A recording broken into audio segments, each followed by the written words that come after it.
Impossible d'échapper à un carburant qui flambe depuis un mois. Plus de 2 € le litre. Les plus touchés sont les professionnels. Comme Stéphanie, chauffeuse de taxi depuis plus de 20 ans dans le Loiret. 300 km par jour. On vient pas ici avec plaisir. Là, avec la hausse, je dirais bien qu'on a pris 20 € supplémentaires à chaque fois, sachant que je fais 3 pleins par semaine. Les courses de Stéphanie ne sont pas prises en charge par les clients, mais par la sécurité sociale, car son activité est dédiée à 100% au transport de malades. Un peu comme une ambulance. Ça va, mon Robert? Robert, 76 ans, est atteint de la maladie de Parkinson.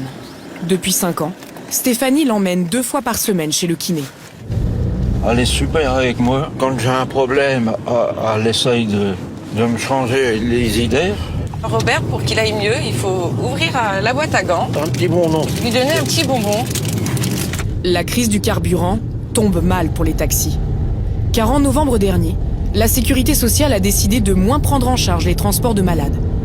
1,07 € le kilomètre aujourd'hui, au lieu d'1,50 €. Demain, on va peut-être être arrêté de les emmener parce que, comme toute entreprise, on a besoin de gagner de l'argent et qu'à partir du moment où on en perd, c'est plus possible. Bien sûr, s'ils peuvent plus se déplacer, moi je peux pas venir à pied. Et comment vous feriez si vous n'aviez pas les services de Stéphanie? Je resterais crevé à la maison.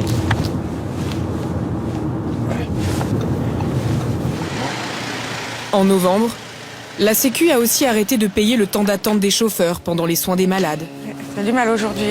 Avec la hausse des prix du carburant, seules les courses les plus longues sont encore rentables aujourd'hui. Cette nouvelle donne fragilise l'entreprise de Stéphanie, qui emploie au total 30 chauffeurs de taxi. Une société familiale créée par son père il y a plus de 30 ans. Pour tenter de sauver l'entreprise, Sandra s'apprête à prendre une décision radicale. Arrêter les courses non rentables.